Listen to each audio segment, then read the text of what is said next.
This episode is with Andy Whyte. Andy is the founder and CEO of MEDDIC and the author of one of the best-selling books within our industry, MEDDIC. So at what point did you feel that you wanted to create a business around MEDDIC? I didn't want to be a consultant, didn't want to like sell my time over and over again. I was thinking, how can I productize what I'm doing? And when people kept asking, can you come help us train, do more with it? That's kind of where the idea of the business came from. First question I've got about MEDDIC, is it a framework or a methodology? I don't think it matters. I think what matters is how you refer to it, it's how you use it. Why do people argue about the definition of a champion? I don't think people do get it wrong so much. It's only the people that don't really know MEDDIC, which there's a lot of people. What was your first experience using MEDDIC? Big media company. Basically, we could do something that our biggest competitor couldn't, but the competitor came in and just price bombed us. Without MEDDIC, I would have lost that deal, and they ended up spending $250,000 with us because Andy Whyte, great to have you here. Great to be here. The famous Andy Whyte, the MEDDIC king. Thanks for coming down. Thank you for having me. This is a little bit different to the usual studio. Yeah. I much prefer it though. Yeah. It was maybe it's a thing for the future. Yeah, I've been looking forward to this. I've been getting at you for a while, haven't I? Yeah, I tell you what, anyone thinking about working with this guy, perseverance is a key strength. Love it. Yeah, just a few words. I know you're a busy man, so I knew I had to follow up a few times. You've actually given us, like, I run a community and you've passed on some MEDDIC credits to the community before, and that's when we first met, wasn't it? But yeah, I first came across you when the book was launched. You were telling me off camera that it was locked down and you had a lot of spare time and you decided to write this book. What was the first kind of driver towards thinking, I'm gonna write this book? Well, I think a lot of people think they're going to write a book in whatever they're passionate about, and I would definitely say to those people, like, do it. Yeah. But I felt like, yeah, I'm going to write a book, but the back part of that came from, I wanted to improve my brand as a sales leader. I wanted to get better jobs, and I thought best way to do it is start writing. So started writing about hiring, PG, negotiate. No one read it. When was you writing this stuff? I had a Medium vlog. Okay. No one read it. And then I started writing about MEDDIC, and I got people reaching out, people started talking to me, a lot of positive feedback. And I thought, there's something here. Everybody's using this at the top, the creme de la creme in our industry uses MEDDIC, but no one's talking about it. So that's where I started doing more. And I thought, yeah, I'll write a book, but I didn't actually ever think I'd have the time to do it. Yeah. Well, fast forward, I mean, you sold over 100,000 copies. Yeah. When did you realize that you was onto something here and it was growing? I didn't think that, like, I had a goal of selling 100 books, right? Which was just me thinking, the money I've put into this, I was still working full time. So the money I put in, I wanted it just to kind of break even. Yeah.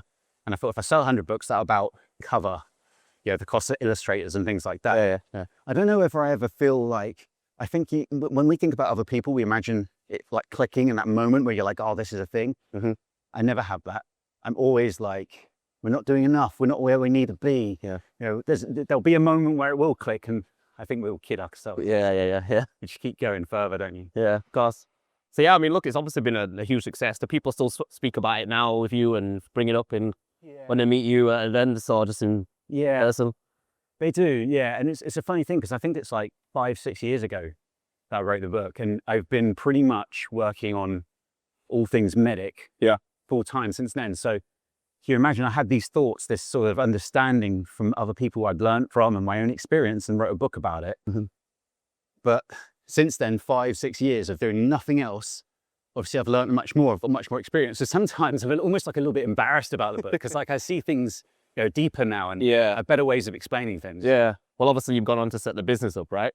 So at what point did you feel that you wanted to create a business around MEDDIC?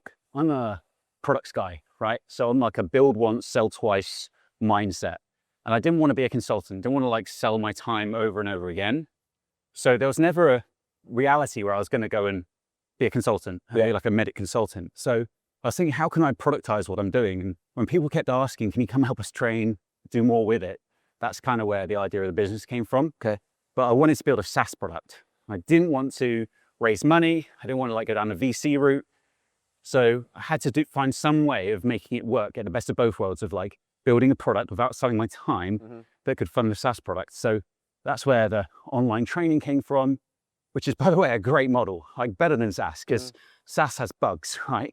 Online training doesn't have bugs. Like it's not like Chrome can update and break your online training course. So because you create it once and then you sell it. Really. Yeah. So what made you go into SaaS then instead of sticking to online training?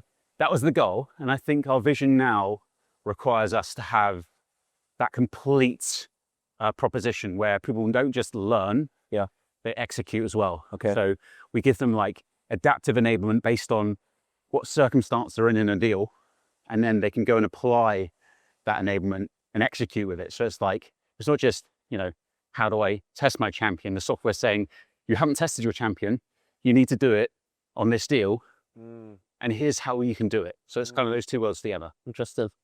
Nice. Feeling warm? I'm like, You're out of breath. let the other guests do it. Like, I'm like, we're doing an upper body workout. I'll read the workout. We've got a little bit of legs at the end. But the workout today is going to be bench press with a bent over row superset. And then there's going to be a leading landmine press. Then there's going to be incline bench with a gorilla row. And then we'll finish off with some abs. Then at the end, we've got you training for a Murph, right? We'll get you to explain what a Murph is a little bit. We'll be doing like a Murph simulator, which we'll back on these bikes and then doing some pull-ups, push-ups and squats. But we'll just do some stretches on this. Okay. Do you warm up much before your workouts normally? Or is it more just straight in? Like 5 minutes on a treadmill and then straight in. Well, to be fair, when I do upper body, this is all I do. So it's like, what you're going to do is you're just going to keep your elbow nice and close in. Yeah. And it just helps you with rotator cuffs. Okay. Couple seconds. What sort of training are you doing at the moment then? I say I'm doing Murph. It's because my colleague Pim, our CRO, did one. I thought, well, I love a challenge. So let's see if we can do one, almost like compete against each other. I just absolutely suck. I actually can't remember what a Murph is. What's the distance and how many reps? All right, so you're testing me now. So use this time. Right. So I think you run a mile. Yeah. I can't remember if this is in the right order. I should probably learn this. You run a mile and then you do 100 pull-ups. Yeah. And then you do 200 press-ups. Yep. And then you do 300 squats. Yeah. And then you run that mile. But you're wearing a 25 kilogram. Yes. Yeah. So, I mean, I struggle with like 10 pull-ups, let alone with a vest on. So, yeah, that's good though. I can feel that working. Yeah. That muscle's going, hang on a minute. And what's this? Hasn't been working before? Sleeping for 20 years. What are you doing waking me up? And then we'll just do, I'll do this one next. That's a good idea, that is. Look like you just get like you're flipping the desk. Yeah. I think when you get older, you got to warm up. You can't just go straight into the gym anymore, can you? Yeah. I was saying to you, wasn't I? Like I've been having like nervous aches about this. Like my hip has never ever bothered me before, and all of a sudden I've got like a granny hip or something. Yeah, people get a bit nervous before this, but I don't know why. It's just a conversation in a workout, right? You do this every day with your PT? I know. Yeah, right. Maybe you're not speaking about MEDDIC though normally. Yeah, that's why you put me on the spot. We've bent over row and I want to speak to you more about MEDDIC. Cool. I mean, look, like a lot of the viewers have already got an understanding of it. They're using it every day, but the questions around it, I think people could be using it better. I mean, even myself, I bought the book. Nice. I don't do software sales. I bought the book in, must have been 2020. When did it come out? 2020 or 2021? Yeah, 2020. Yeah. And I remember reading it and I never finished it, I'll be honest. I never finished it. But I was reading, because I had to understand it, because all my hires, the people I work with, the sales leaders I work with, saying they want MEDDIC, so I wanted to have an understanding of it. But you know what's good about the book? It's very easy to read. Do you know when you get like a theory book? Yeah. Sometimes it's you almost fall asleep reading it. Yeah.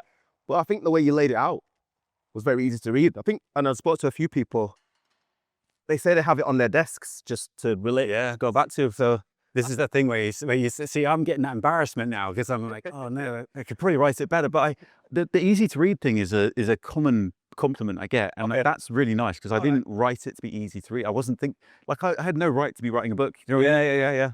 I suppose, did you write it as if you was going to be reading a book? I imagine. Yeah, it was going to be like a series of like blog posts or something. You know. Yeah. It's a lovely compliment, because it now, it's just very reassuring. You know, you have a lot of imposter syndrome about doing anything these days, but let alone a book. Yeah. Really putting yourself out there. So it's lovely to hear. How many sets am I doing? I'm just warming up so you can stop. I'll just carry on going. Keep going and stop. Do a couple warm-ups on this too. You don't know what weight you normally do for? No, I can tell normally a bit heavier than that. Yeah. I reckon you do more than this as well. Yeah. Have a feel. This is where I worry about my form. Yeah. Well, shall I help you? Yeah, come on. Push your hips out some more. Yeah. Try to bring your shoulders over some more. Okay. Yeah, now row. Yeah, perfect. See? Try to get your back a bit more straighter. That's it. See, I'm getting free PT. Yeah. I used to be a PT, so Oh, there you go. I get to be a PT again for a little bit. I love it. So, first question I've got about MEDDIC. Yep. Is it a framework or a methodology? Well, I don't think it matters. I think what matters is how you refer to it, it's how you use it. Okay, the vast majority of people that use MEDDIC use it as a qualification framework, and that's great. It's better than not using it at all. The challenge I have is that a lot of people that use it just for qualification say that that's all it is, right? When it's definitely more. We have thousands of customers using it for much more. The analogy I always use is like we both have mobile phones, cell phones, right? If I just used my phone for calls, right, and then I started saying you can't be on, like, you can't be dating on there, you can't be watching Netflix, you can't be running your business on there, you would think I'd lost my mind, because you'd be like, I literally am. So when people say it's only qualification, and they get quite angry about it, so well, our customers are using it as qualification, as methodology, right? And the difference there, by the way, would be like, let's say champion. Qualification is, do I have a champion? Are they selling internally for me? Have I tested them? That's, that's qualifying questions. What if the answer is no, right? Do salespeople just go, oh, that's a shame. What am I going to do? No, of course, they take action, right? And what they do with those actions are actually methods, right? Building a champion is a method. You have methods to build champions, testing champions, methods. It's the same with decision process. Qualifying would be, do I know what it is, right? Do I know what steps are ahead of me? But methods would be, how can I accelerate this? How can I bring other people in? How can I drive more urgency to make this move quicker? So the idea of it just being just a qualification program and not using the same language as we define it as a common language for the other things is mad. And what's happening is people are doing those things, right? Salespeople are doing those methods, but they're putting them under different names. Okay. So they've read other books, they've been to other companies, and they call them different things. And that's okay. That's, again, better than not doing it. But wouldn't it all be better if we could all use the same language? But if you don't, that's fine. Maybe you're not going to be our customers, but Don't try and frame it as something else when it is. Yeah. I guess if you're trying to look at it as a framework separate to a methodology, or a methodology separate to a framework, I think that's holding them back a little bit. Yeah, well, it is and it isn't, right? What they're doing is they're creating their own IP, okay? So instead of calling it pain or the implications of pain, they call it negative consequences. And they build those words into their own framework, which becomes their identity, which is a solid business. I'm not knocking it. But the problem is you end up with pain, negative consequences, other words as well. It's not just that, different words, problems to be solved, problem statement. There's all these different words for the same thing. And what happens is you go across the go-to-market team, as you go across the customer life cycle, everyone starts like this, like talking French. The SDR team's talking French, the sales team's talking English, post-sales team's talking Chinese, the SEs come in and talk a different, it's like they talk Klingon because they're technical. And before you know it, you've got all these different languages and there's no cohesion. Whereas with our world, we go right back to product, right? We say product should be talking about the pain solved, the value they're going to get solving that pain, which is metrics. Which personas, champion, economic buyer, who are they building for? So that when marketing picks it up, they've got really clear positioning that when the sales team picks it up, they can sell that positioning. So the customer's getting this really cohesive journey, really cohesive value story all the way through. Best bit of all, when we then close the deal, the value that the marketing team's positioned, sales team sold, the post-sales team can now deliver. Yes. And it all comes together because when they then deliver that value, it goes back to the marketing team. They've got a customer story in the language they can use. Yeah. So that's why we love a common language, right? Yeah, so that's a good point actually, because I can imagine, especially if people have come from other organizations too, but they've got their own language too. So so it's easier to get everyone to align on the same language by using MEDDIC. And all the words are the same. Like we're not doing things that differently. Yeah. We're just giving it a really common language. Yeah. That's how I prefer to work anyway. I don't want to, you sit into a meeting and someone's saying a different word. It's like, what does that mean? It means this. Well, why don't we just say the same thing then? Exactly right. Yeah. One thing has probably changed since you wrote the book. How has MEDDIC evolved over the last 5 years? I think it's a lot, like I just said, around people using it more broadly. When we first were talking about it, we were trying to kind of break it out of just sales. And I remember I think it was 2021, we had our first MEDDICCon event, and we had a lot of content in that event to talk about how we were broadening it out to be for the go-to-market team. But at the time, we couldn't figure out what to call it. We felt like go-to-market was the right term, right? Because it's what we're talking about when we're talking about that whole go-to-market team, product through to post-sales and everyone in between. But we're like, do people use this term? I don't know if it's widely used enough. So we flip-flopped between go-to-market and revenue. We did decide on go-to-market, But that for me is one big change we've seen, because now even AEs are calling themselves Yeah, they are. Yeah, right? yeah. So it's a very popular word now. So that's the big change, I think, is for us personally, how we've been using MEDDIC is thinking about those other go-to-market roles. So how you can use it as a framework to talk about value, how you can use it as a framework to engage with the right stakeholders, the right value, and also process. So wherever you are in the customer process, from ideation through to positioning, selling, and delivering value, making sure that we have the same language to talk about those different stages and steps, and whether it's a renewal, whether it's getting a meeting booked, we still have the same terminologies. Got it. So do you think it was MEDDIC was more focused on just purely outbound new business sales before, whereas now actually it's been used across the marketing team, across customer success? Yeah. That's what's helpful. And the other thing I'd say as well is what you find with MEDDIC, and still this is the majority of how people use MEDDIC, is it's very much a reactive framework. So it's like, people call it a checklist. Some people even call it an X-ray device. Yeah. Where it's like, here's my deal. Okay, let's look at it against a MEDDIC lens. And they start going, okay, is that person your champion? They go, no, okay, we need to go and do something. Whereas we're all about being proactive. So we think you should go into a first meeting before you even spoke to the customer with a view of MEDDIC, because you're like, we don't know if this person is our champion, but we want to make sure we're thinking about it. We don't know who is the economic buyer. We want to make sure we're thinking about it. We don't know what pain they have, but we know 10 other companies in their space have these pains. And if we solve those pains, they get these metrics. And we know that if we want to win this, we have to influence to have this decision criteria. That's the difference between being proactive and reactive, where it's like, okay, we had the first meeting. What is the customer's decision criteria? Is that person a champion? And like, you're on the back foot. I was about to say, it sets the deal up from the beginning, doesn't it? Yeah, exactly right. So that proactivity, I think, is the other big change that we've seen. Nice. This episode is sponsored by 6th Sense. In sales, timing is everything. Too early, silence. Too late, lost deal. 6th Sense fixes that by helping sales teams find a pipeline that's ready to close. Powered by AI, 6th Sense pinpoints exactly which companies are in the market for your solution, what they care about, how to engage, so you can stop chasing dead ends and start building pipeline that moves fast. Sellers, you'll get laser-focused insights, discover who's on the buying team, what they've been researching, and get recommendations on the best next steps to create and accelerate deals. No more cold calls, no more guesswork, just high-intent leads and clear steps to win. Trusted by Clary, Sage, and Cisco, 6th Sense helps sellers save time, create more pipeline, and close bigger deals. Fuel your sales team with AI-generated pipeline at 6thsense.com. It's AI that builds pipe, not hype. So you mentioned champion there. Why do people argue about the definition of a champion? Oh, yeah, good question. I think there's two versions of this. There's like the micro version, which is like, why do people argue whether that's my champion or not, or what the definition is when you're thinking about an individual? And that comes down to, for me, trust. Right? If you're my manager and we're talking about a deal and you're challenging me on the champion, which is a good thing to do, right? Challenge me, make me think about it. And I don't feel that, I don't trust that you have my back, that I'm a good salesperson. Then I go to defense mode and I start, they are my champion, because I don't want to look bad, right? When reality is, great salespeople, they find the gaps in their deals, right? So if you go, I'm not sure that is my champion, the best thing I can do, if you're right, if I have a tiny bit of doubt, is go, what do you think? And then we get into it, right? You think I'm better, right? Because I've shown vulnerability, I've shown that I actually also know where I stand.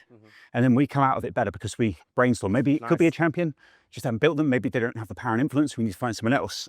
So that's where it goes wrong, where people, they don't have the trust of their team. So they go into defense mode. They're trying to defend themselves and their champion, and they mess around with the definitions. At a macro level, I don't think people do get it wrong so much. It's only the people that don't really know MEDDIC, which there's a lot of people. People talk about MEDDIC a lot, especially on LinkedIn. I'll tell you one thing, see someone dissing MEDDIC on LinkedIn, look at their profile, I guarantee you, A, they've never worked somewhere that's proficient in MEDDIC, if at all, and B, they always have an ulterior motive. They've always got their own agenda, their own framework, their own message. So you get a lot of that where they're saying, I saw someone the other day saying champion doesn't exist. And I had messages from people in their team, this is a senior leader in EMEA, messages from people in their team saying, what do I do with this? Like, I've built my career on building champions, right? And now my boss's boss is posting on LinkedIn, he doesn't think champions exist. What do I do? And so it typically comes down to them just not understanding what a champion is. But typically, even if you have different terms, like a lot of the older people have been doing MEDDIC as longer than I have, we won't disagree on what the definition of a champion is, might just have different words for it. So we'd say power and influence. They may say access to the economic buyer. Okay. We think that that's part of power and influence, right? That's a given. Yeah. So there's like bits like that, but typically the real deal when it comes to MEDDIC, which there's a lot, and that's one of the strengths of it, we typically have the same definitions. Yeah. Interesting. Who would be I'm going to do my set. Who would be my champion as a recruiter? Ooh, your champion's got to be, I think it's a tiny bit different, but your champion's got to be the hiring manager, Okay. VP of sales. And you've got to think about the economic buyer. I think about when I was hiring salespeople and I was working with recruiters, I would be your champion, but then there'll be the economic buyer, which is CFO, or if I'm not top salesperson, the CRO, Right. because they're the ones that go, no, we've got internal recruiters, got it, or we've already got a relationship with this organization, and so it's typical kind of same thing as you see in sales. So yeah, I think you've got to consider that person who really cares about the costs, confidence, and completion rate of finding the right hire. Got it. Okay. Here we go. What was your first experience using MEDDIC where you was like, wow? Well, a lot of people have the same experience where Yes. their first experience of it is they've either joined a new company and learnt it, or they're already in a role and they've learnt it, and they come off of the training and they'll have opportunities look good. Yeah. that they'll then look through with a MEDDIC lens. Yeah. And they'll see things very differently, right? The rose tinted glasses are gone, the MEDDIC glasses are on, and they start to see the gaps, and they can either fix those gaps or qualify out. So for me, I learned it joining a new company, and so my experience was a little bit different, but like pretty common. In that I was a replacement to someone that had been fired, and you inherit opportunities, but they're never actually opportunities. You know what I mean? They're always thank you. They're always they've been fired for a reason, you know. So for me, it helped me rationalize with my manager that these aren't opportunities, right? And here's why, rather than just me being subjective. Yeah. Okay. But the big learning was the first proper opportunity I worked on. And I'll try, and this isn't a particularly exciting story, but I'll try and keep it as brief as I can. Big media company. They produced The Voice TV show. All right. Yeah. So it's the biggest show on TV at the time. They're looking for enterprise customer experience management, which is Sprinkler.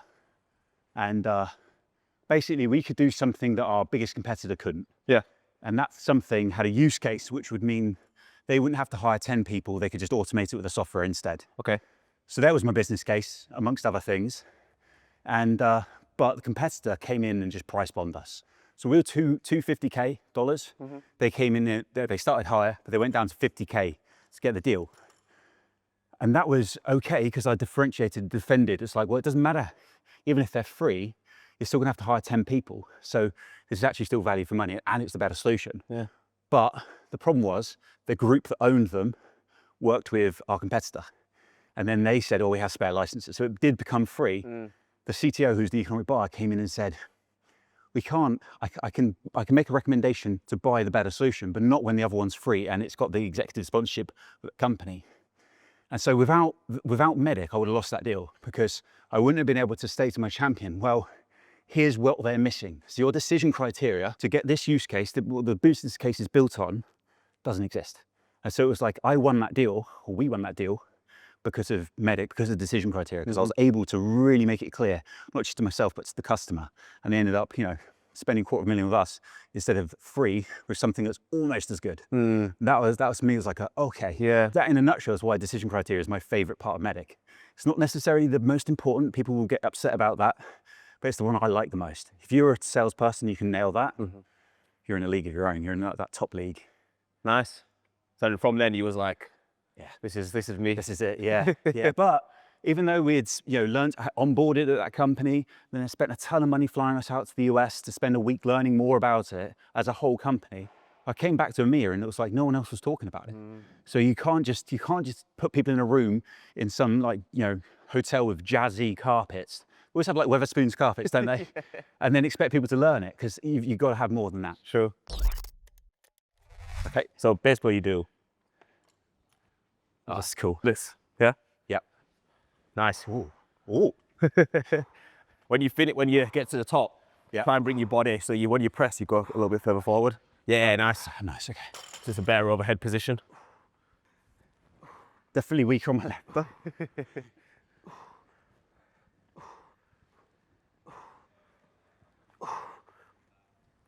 Nice. Guys, can you like, subscribe, and then comment below how you're using AI in your sales process? Let's get back to it. Those that know me, I run a community for salespeople, and I asked our account executive community and our leadership community what questions they'd have for you. Nice. So I've got 3 questions. Okay. We was actually talking about Andy Champion, episode 5. He actually asked the question. Best name in sales, by the way. Yeah, best sales. Not his surname, first name. I'm just kidding. I saw a guy I think his last name was Forbes. That's a pretty good last name. Yeah, we've got a guy called Nick Sellers, but he's a producer. He's not a sales guy. He needs to be sales. Yeah. Okay, so Andy said, B2B deals now involve more decision makers. How should CROs structure RevOps to support MEDDIC across enterprise teams? I love that that's come from a proper senior sales leader because, RevOps is like the consigliere. I know so many, basically any top sales leader, if they haven't got a partner in crime in RevOps, they're not operating as good as they can be. I would say this, it's like the best salespeople innately know that they need multiple stakeholders. It's not that they've been told that they have to go and find more stakeholders because their boss has said, if you haven't got any more than 5, you're in trouble kind of thing. It's that they know that their chances of winning increase. And that's great salespeople, right? So you don't have to tell them, they just go and find them. The average salesperson sometimes has to have that encouragement. And I think where RevOps can help in this example is by showing the data proactively, encouragingly, because sometimes there's this kind of like RevOps works for the sales leader and they kind of dive in with the stats or with the ask, update Salesforce, that kind of thing. And it doesn't have the warmth that it deserves because they've got so much rich data, so much value to give. So I would say it's about taking that context of like what good looks like and embracing it and bringing it to the sales team so that they know at this stage, we need to have this many stakeholders engaged at this stage. We need to, what good looks like at this stage is this, and help encourage the sales team to strive for having those things at that stage, or know what the next best action is to try and get them if they haven't got them. Next question I had was, can sticking too closely to MEDDIC ever cost you a deal? I get asked this quite a lot actually, or like it's not asked, it's more like, well, if I did that, I wouldn't have won, or it would have upset the customer. Of course, right? It's the same as like if you stick too close to Pep Guardiola's formation or anything like that, you're not Jack Grealish. Yeah, exactly, yeah. So for MEDDIC, that's why we like to use it as a common language, right? Because the majority of people we work with, especially the levels that you and I operate with, our customers, they already know how to sell, right? So what we're doing is we're giving them a language to know what things, what lens to look at opportunities with. So no one should ever be in a situation where they're like, in the middle of a deal and asking the customer, are you my champion? Or, I'm not going to move this forward because we haven't influenced decision criteria to the customer, or anything that's going to slow the deal down. It's just a mindset. It's a way of thinking, being on the front foot, being proactive, like I said earlier. If you stick too close to anything, you're going to have trouble. Yeah, okay. Okay, and then last one. How do you see AI changing, replacing or supporting MEDDIC in the future? Well, I mean, it's here. It's incredible, right? The thing I'd say with AI is, especially in sales, pretty much anyone I've seen come into sales with an AI product mindset, anything like that, they don't come from a sales background. And the thing that I'm really disappointed to see is that typically their products, their ideas, they underrate salespeople. They don't appreciate the craft of selling. Yeah. And so they come in thinking that AI is going to do the job of the salesperson. And so an example of that was, I keep seeing this use case of call recording or call assistant software where you're in the middle of a meeting. I'm trying to sell to you, right? Now imagine you've got the wealth of the internet, the wealth of AI as a customer to inform you about all the things you should consider when buying this. You're well informed, right? The reason why you've invited me in as a salesperson is because you appreciate I might have a new perspective, more value, experience to give, right? You invite me into a call, you're talking to me about your goals, the obstacles you've got, and all of a sudden you see me look to the right of the screen and I read something, I come back and say, I heard you say something. How much of a problem is that for you? You're like, wait, did you just read off the day? Yeah. It's going to upset you. It's going to make me look terrible. I'm going to lose credibility, right? And here's the thing, not that that's not a bad idea, that AI might be able to inspire a good question, but the best salespeople don't need it.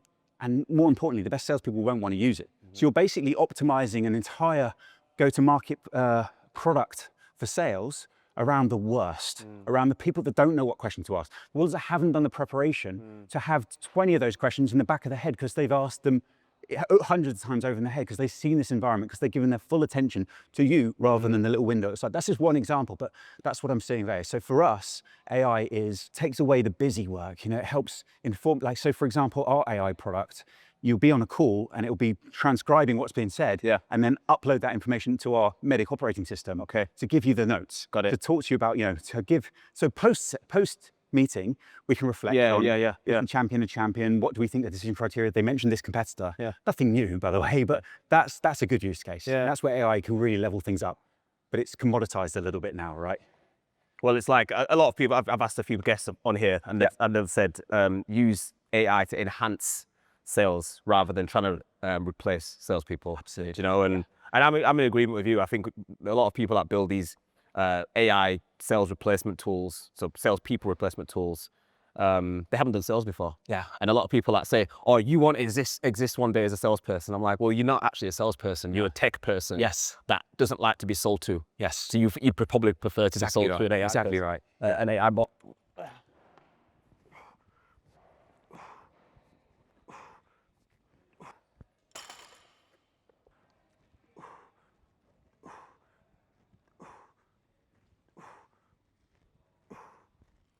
Nice. Make it look easy, man. What's this called? Landmine press. Why? Anything, This looks like a landmine. anything done with this kind of motion Is is landmine. There's loads of movements. You get these guys on Instagram who just love landmine movements. So they'll do, It does look like a landmine, I suppose. they'll do landmine rows, landmine everything. It's a good machine. It's Especially,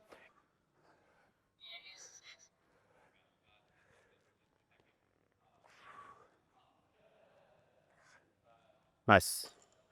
Yeah, I'll get the bench anyway. Give me 2 seconds. best recruiter in the game.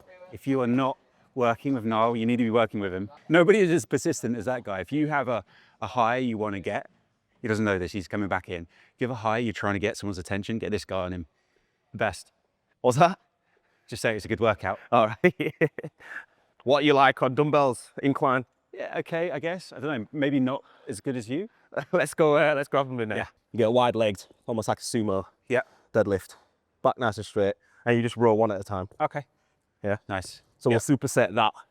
Yeah. With that. Okay. I want to speak to you about hiring.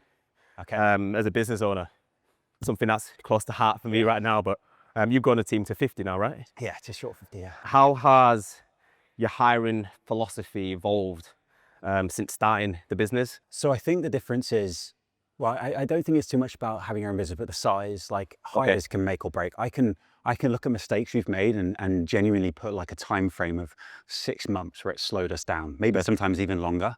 So it's so critical that like, it's almost like that sort of condense of talent and how much like a B player can bring the average down, huge. So I've always said if it's not a hell yes, it's a hell no. I like that. But did I really mean it? Did I really mean it? Like, because I can say lots of times where I've made mistakes and you know that feeling in your gut, you're like, okay, everyone else likes them. I don't want to push back against the team. I want to back my team, you know? But in your gut, you're like, And then so it's been a couple of times where I'll be like, okay, maybe my gut's not as good because everyone seems to like them. 6 months, 7 months, 8 months, 9 months comes in and they're gone. You know, then they're not, people realize and your gut was right. It was right every time. So yeah, for me, it's just that if it's not a hell yes, it's a hell no. Yeah. I've learned the hard way as a business leader, and look, some of the hires I've made haven't worked out, and I think a lot of it's because I needed the hires, and I think you get this ego, I told you before, as a business leader, that growing the team means success. So going against your gut thinking, well, I look successful if I've got a team of 3, team of 4 people. But then ultimately it comes back to bite you anyway. So yeah, that gut instinct is huge, and I think your gut instinct gets stronger, doesn't it, the more experience you have. Because you've got more experiences, I guess. That's it. You have to make those mistakes. So it's like a muscle. You have to go through the motion of making the mistake to learn what the wrong side looks like. I'll go for 10. Okay. Nice one. Booyah!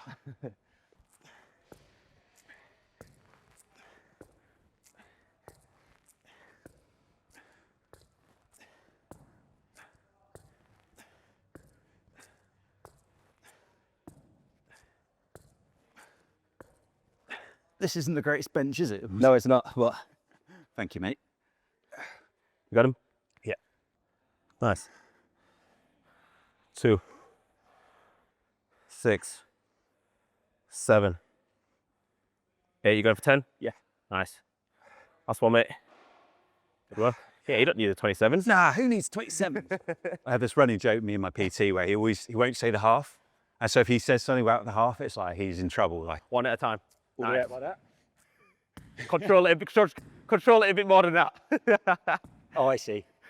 Like that? Yeah. Try not to bang it too hard. Like put it down. Oh, okay. Yeah, you go. I've lost count though. Keep going. I can see why they're called gorilla what? Gorilla row. I feel like I'm a silverback right now. One more each arm. Nice. That's the one that's going to hurt tomorrow, I think. You're testing my coordination now. All these things to think about, you know? Yeah. So if you ever hired someone that you wanted to believe in and you tried to persevere, but it just wasn't right, and then again, ultimately your gut was right in the end. Yeah, I think this happens a lot in sales, because in sales we look for that enthusiastic, passionate person that believes in themselves and has the enthusiasm, and so you kind of want to believe in people like that as well. Yeah. There's one person, and this is going to sound like a funny analogy, but like that horrible thing where a dog's been mistreated and it goes, it's in a home and then it gets adopted, and it's a little bit like unsure They about. don't trust anyone. Yeah. Yeah, right. We hired a salesperson who had like the sales guru equivalent of that. So he was so coachable that he would just listen to any sales advice. And unfortunately, most of that sales advice comes from the LinkedIn gurus, right? And so he was just like this it's like if he had a string on his back, you'd pull it like Woody out of Toy Story, and it would come out with some cliche like, what keeps you awake at night? Who else cares about this? And so we kind of had the enthusiasm, the drive, but we couldn't get him around to knowing what good looks like. He just kept on going back to what the gurus were saying in their latest PDF you have to download from LinkedIn was. And so we just couldn't get him back on side, which was the challenge, because you can put those people in front of people that aren't enterprise buyers. Yeah. And in our case, we're selling to professional salespeople as well, like sales leaders. So you just can't. You See right through it. Yeah, exactly. Interesting. I guess, and that's the problem, right? When interviewing, those guys interview so well Yeah. because they say all of the things you want to hear. Yeah, exactly right. Yeah. Okay.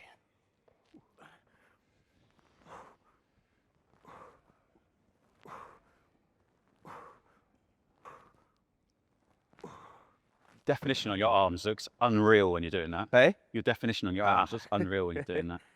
Really good. Embarrassing me now, mate. Nah, it's good, mate.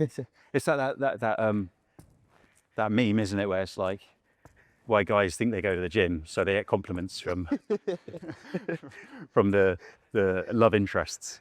In fact, it's just bros. Yeah. Just bros. Need more.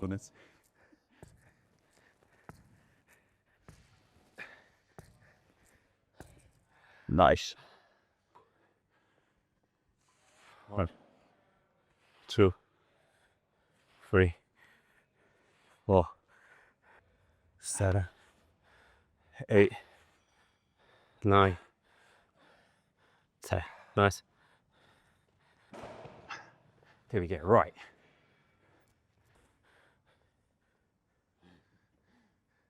Push your hips back. Yeah, that's getting straighter. Yeah, now row. That's it.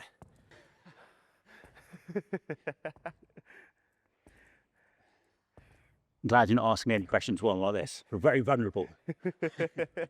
And I've lost count again. Do 2 more on each arm.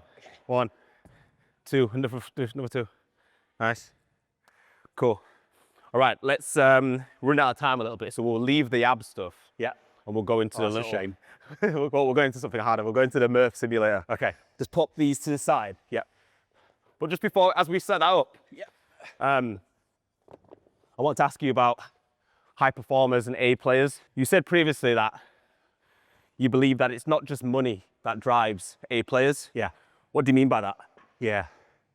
So I don't think any A player gets out of bed in the morning and says, great, I'm in accelerators. I'm going to work harder today. In our world of sales, I'm going to push harder on that deal. I'm going to do more. Yeah. I'm going to prepare better for that meeting, whatever it may be. A players, it's an 8. By definition of being an A player, you have this high aspiration of your own ability. Doesn't matter about anyone else, right? Although your performance against other people does act as a measure of that aspirational growth. Yeah. So A players are just constantly striving to meet the potential they know they have, right? And so that's what motivates you, an A player. They know they can be here. They know their potential is up here. Yeah. And they're just striving all the time to meet that potential. If they're meeting that potential, potential goes up, right? They never get there. And so that's what I believe motivates A players. It's just that feeling of I know I'm good. I know I've got this high potential. I've got to keep aiming towards it. And if you take away those measures, if all of a sudden, even if they become the best person in the room consistently, that'll demotivate them because they're not learning then. They're not testing themselves against what they know to be the best because they know there's better out there. Yeah, yeah. So always just striving to be that best version of themselves. Yeah, I am obsessed with like the topic of high performers and A players, and I would agree with that. Like I've met a lot of them who they are earning great money, you know, overachieving against quota, but they're looking for something else. Yeah. And it maybe is that, just to feel like they're progressing and pushing themselves further. Yeah. And sometimes joining an early stage business or, you know, something with a bit more risk, it just brings that out of them, doesn't it? I have this saying that A players are uncomfortable being comfortable. Yeah. Right. And it's that feeling of like, the time where I was the most successful in my career was also the time that I was the most unhappy. Yeah. Because I was not being tested. I looked around and no one else was like, you feel like you're running 100 miles an hour. You look around, everyone else is walking. And you don't want that. You want to be in there looking around thinking like, the other people around me, I wish I'd have thought of that. Yeah, That's a good idea. I'll do that. Yeah. You're not moving forward if you haven't got those kind of people around you. Yeah. That's what makes us, I mean, that's why we've gone on to set businesses up and you know, and taken the hard way. Yeah. We've got just a little simulator of the Murph. Okay. Now, like I said, Murph is normally a mile run, 100 pull-ups, 200 press-ups, 300 air squats, and another mile run with a weight vest. We're not going to do it with a weight vest. We're just going to do 10 minutes of 15 calories on the bike, which is the run simulator, 5 pull-ups, 10 press-ups, 15 squats. We'll do that for 10 minutes. Yeah. So if you grab 5, 10, 15. 5, 10, 15, yeah. So just find your pull-up spot. Press-ups obviously just on the floor. And then your squats obviously where they are too. Cool. How many calories you say? 15 calories. 15 calories. Cool. Do we do them together or? We'll do it together. Yep. I'll let you count us in. Okay. Ready? Yeah. 5, 4, 3, 2, 1.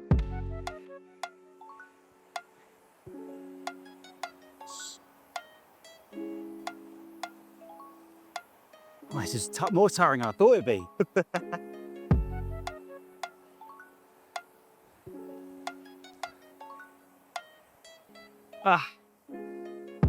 Nice. Push. Good work. Put this down a little bit.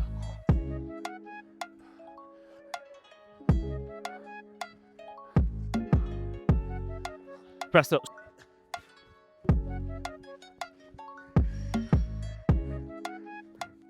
And then it's 15 air squats. These are the ones I hate.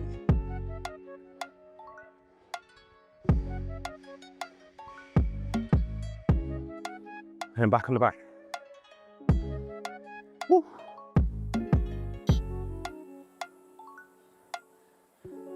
Nice. Oh man, come on.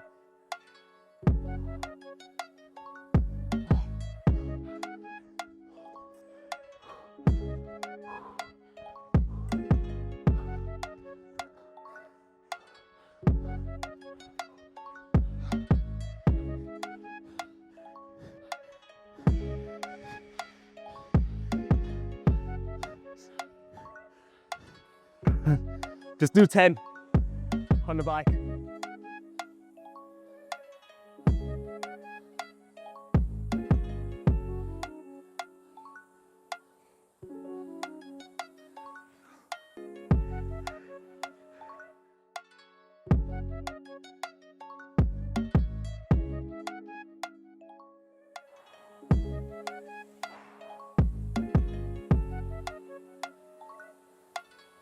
Yeah. No.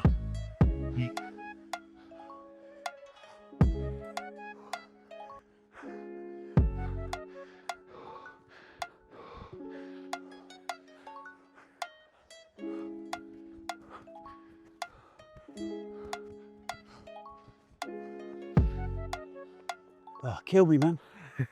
Last one, mate. Just do 5. Just get the shot. 2 more. Nice. Nice one. Oh, mate. Andy's now going to do the 30-second max Cal ski test. Never used a ski before? Never. So you're going to go as hard as you can. Yeah. For 30 seconds. The leaderboard should be coming up on the screen now. So we'll see what you get in the leaderboard. It's only 30 seconds. So I'm not worried about the 30 seconds. I'm just worried about the competitor and me being upset. Well, tell you what, we'll do this. You see how you get this time, and we'll get you back on next year, Nice. and then you'll beat your score. Like Top Gear. You could train for it. Yeah, oh yeah. They have got one of these in the, not the gym I go to regularly, but they do have one. See, now you can It's always start using broken it. though. All right, okay. Is that a thing? They do break because people pull them too hard, Yeah, that's and I think they don't service them. I'm not gonna, there's no risk in me. Right, 30 seconds, hard as you can. Ready? Okay. This is why we do this, mate. I know. Okay. Okay. Whenever you're ready. All right, 3, 2, 1, go. Nice, mate, come on. Good pace, Andy. Nice, man. Keep it up. You're doing very well. Brilliant, come on. Nice, Andy, come on. That's 10, it's 11. He's very good, this is very good, come on. Come on. 14, 15. Oh, that is, to say you've never used a ski before, that's a brilliant effort. Nice work, man. I think My legs hurt. Why do my legs hurt? I think that second, No, I always forget. I think the top 17, I can't see the screen right now, but 17, 16. Connor Highland got 16. Connor's a fucking machine. So I'll be offended if I got more than him. Right. Better than him. We're going to get kicked out of the gym, so we'll end it there. But Andy, Hang on. appreciate that, mate. That was a great episode. We've actually got a proper sweat on as well, which is good. Enjoy it? Oh yeah, I did. Yeah. Brilliant. Cool. Well, like I said, we'll do this again in some time. You'll be able to get 16, 17 Yeah. next time. But no, thank you. Be great meeting you. And you, mate. Cheers, Andy. Whew.